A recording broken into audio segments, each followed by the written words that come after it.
what's going on, everyone? This is Nick. Today I'm going to be talking about 7 ways you can improve the songs you write.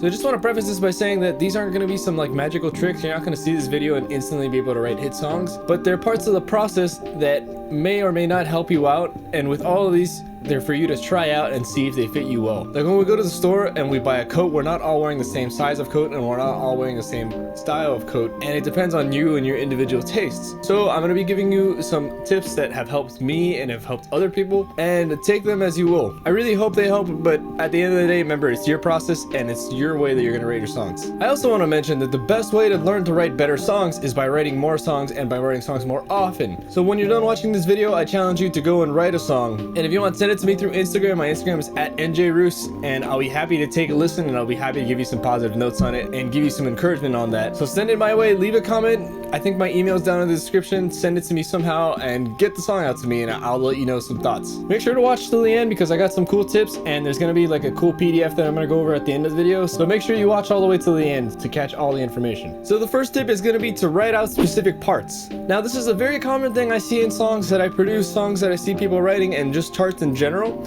is that they're not specific at all. Sometimes I just see like piano and vocals, and I think this comes from, like, for example, guitar players not really reading music, and so I think people get discouraged to write specific parts out. However, you're still going to want to write something like pretty specific for your music. When you're writing music, I feel like instrumentation and the whole vibe of it is really an essential part of the song. So by giving, for example, the vocals a very specific part and the piano's a specific part, and then everyone else is kind of doing whatever, you kind of lose some significance. And great producers, great arrangers, great mixing engineers will find a way to kind of like shape the form and make it interesting. But as a songwriter, I feel like that's something that you can do in order to kind of elevate your songs and put them to the next level, if you're not already doing that. Another thing that I see a lot is, for example, having the bass double the guitar, but the bass doesn't necessarily have to double the guitar because the guitar is covering that range. The bass is 1 octave lower than the guitar, and so for example, when they're just doubling the root notes, they're just kind of adding extra girth. They don't always need to be doing that. Sometimes you can be giving them a bass line. Another thing you can do is give them inversions. So that brings me to my second tip, which is to use chord inversions. So if you're not familiar with the chord inversion, I have a video on that, on how to invert open triads. That might be a good video for you to watch if you want to. But basically what a chord inversion does is that it takes a note that's not the root of the chord and it puts it on the bottom. So for example, it'll put the third. If we have do, do, do, do, you could have do as the bottom note.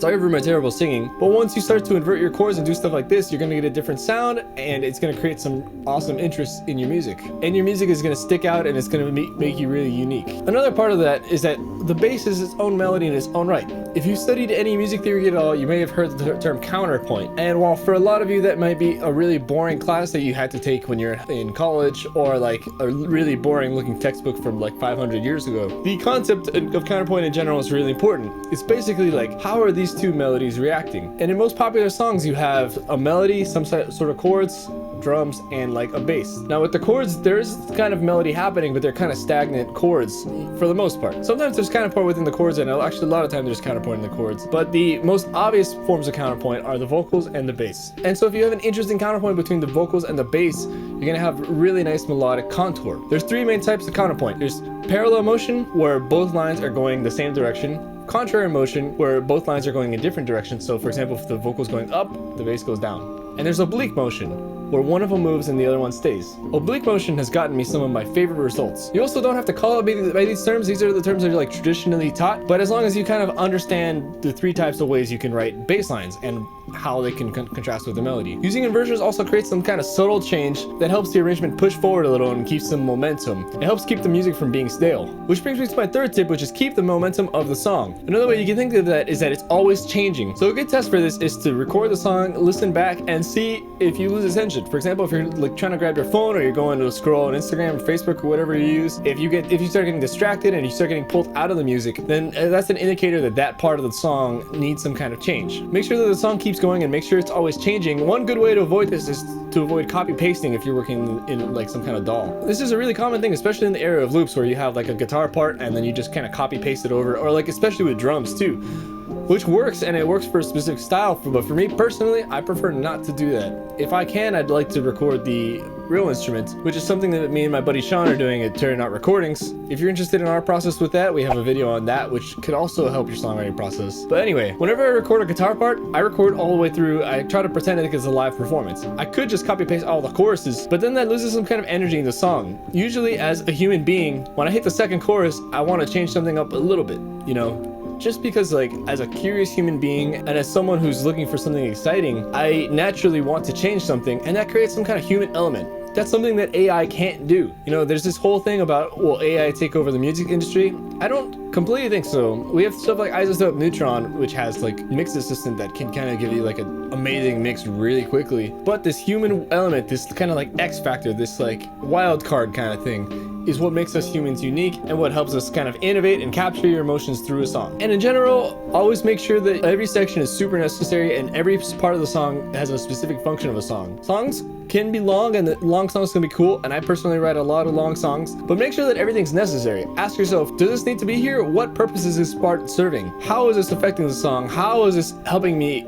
convey the emotions of the song? At the end of the day, songwriters are storytellers, and we're trying to convey a certain emotion or convey a certain image, and we're trying to just get something out. So that brings me to my fourth tip. The mute button is your best friend. This is the trick amongst producers and mixing engineers everywhere, but basically muting out parts that don't belong or are unnecessary. Now, if you're sending this to get professionally mixed, you might want to leave it to them. They might have better discretion than you, but if you want full control over your song and you want to be like kind of the sole producer, definitely experiment with the mute button. Sometimes when we're in the creative phase, we just get so many ideas and we want to get them out and we want to record them, we want to get them on the paper, etc., which is a great thing. It helps us explore creativity, it gives us different options, and it helps us really explore the song, so at the end of the day we have like a really well thought out, really polished, and really full sounding song. But sometimes that's too much. Sometimes we get ahead of ourselves. But I don't want to discourage that process, because that process is super important in helping your creative writing. It's a great way to foster creativity, and it's a great way to get your thoughts rolling. So one alternative to just avoiding that altogether is using the mute button. So going after you finish producing, after everything's recorded, after everything's written,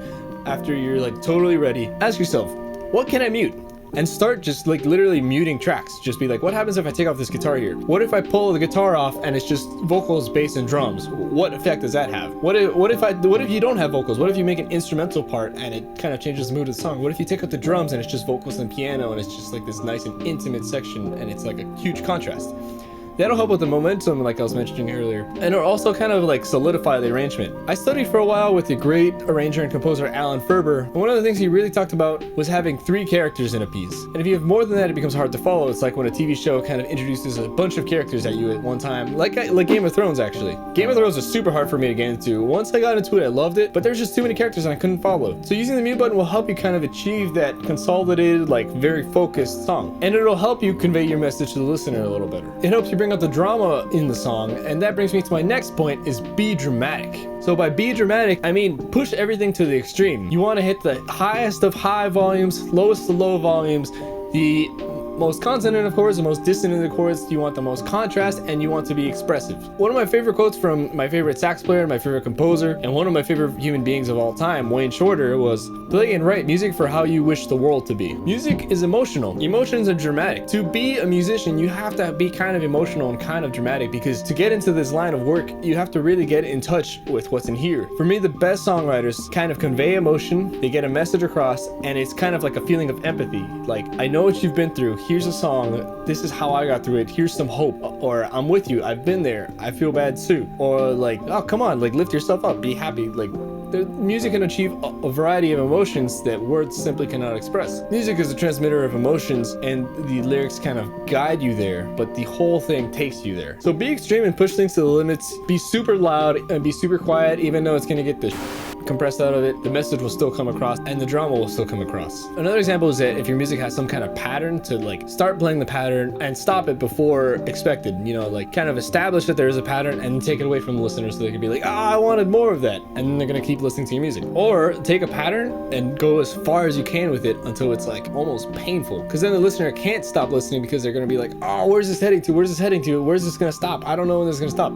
It's kind of like an unpredictable X factor wild card kind of thing that helps your music push forward. So my sixth point is to have some kind of musical vision board or reference tracks. Now, whenever I get a client that I'm producing, I recommend like 5 reference tracks because it gives me an idea of where the song should head, and it gives the songwriter an idea of like, what do I want to do with this song? Where am I going to take this song? And it gets you thinking about other things. For one, it helps keep your music competitive. Like, for example, it's going to tell you how loud the music you like is, and it's going to tell you like kind of like the production vibe. Like, for example, if you're like producing something super lo-fi and your reference track is like Taylor Swift, you're not going to sound very much like Taylor Swift. You're going to sound very opposite, and it's going to be kind of like harsh and almost appalling, the differences between like a lo-fi track and like a Taylor Swift track. You might then be like, oh wait, I'm just kind of doing lo-fi because I didn't really have a choice. And at the end of the day, it's fine to do a lo-fi track, but it's good to think about stuff like this. Like, is the production I'm doing serving the song and serving my idea, or is that out of necessity? Sometimes even if it is out of necessity, you can still make it happen. But really think about what you're trying to do and how you're getting the message there, and like what you're doing to get there. And at the end of the day, the reference tracks will just give you inspiration. You know, they'll give you ideas and they'll help you kind of bring your idea to like new heights. Because let's face it, we all got into music because we heard a song and we were like, wow, this is awesome. Or like, well, there was some moment that clicked that we're like, wow, this is amazing. I want to do this for the rest of my life. So we want to draw from that. And having a musical vision board or like a few reference tracks will help you get to that goal, and it'll help bring your music to the next level, and it'll be a little more you, I think. So the 7th tip is having a solid process for producing. Now, this might not necessarily apply to you if you're just a songwriter, but I feel like in this day and age, we should all kind of be producers and have our feet wet in production at least. Because it's so accessible and it's so easy. You know, like even if you don't have like some super expensive equipment, for example, on GarageBand, you can use musical typing to like get drums, piano, and all this stuff. And you can use the MIDI instruments in that, and that's completely free. And even if you were to get like a MIDI keyboard and a DAW, that would only run you like a few $100s or so, which is insanely cheaper than it used to be back in the day. So in general, I'd recommend having a production process. This is also applicable for songwriting. If you have some kind of process of songwriting that works too. Like, for example, I always have my guitar amp with mics on it, and they just sit there all day, and I never move them because at any point when I want to record, I'm like, turn this on, record. It's like a super fast process. I have my pedals set up underneath me. I have my cable like right here. I have my cable right here. This room's a mess. But at any point, I can grab a guitar right behind me. I could plug in and I could start playing, start recording. These kind of things help because sometimes I have an idea and I'm like, oh man, I gotta get this idea out of my head. And if I'm like, oh, I gotta plug in this, and I'm like taking my mind off of it, I'm gonna lose the idea, I'm gonna lose focus, and it's gone, you know? So having some kind of process that will help you out. I've also included a PDF down in the description that you can download, which is kind of like a checklist to get your demo stream ready. So if you're interested in that, go check it out. And you can also just make your own checklist as well for your own personal process. Like I said at the beginning, everything is going to be personal. Some of the things will work, some of the things won't work as well, but it's good to expose yourself to these things and try them out. So that's about all I have for you today. If you've stuck around this long, thank you so much for watching. I really hope you enjoyed. If you have any questions, leave it in the comments, find me on social media, reach out anyway, and let me know how I can help. So if you've enjoyed this, please click the like and subscribe button, and I hope to see you again in another video. I'm making new videos every Monday and Thursday, and they have to do with songs, they have to do with music theory, they have to do with guitar, there's covers and stuff like that. So yeah, check it out if you're interested, and I hope to see you again. Hey, what's going on?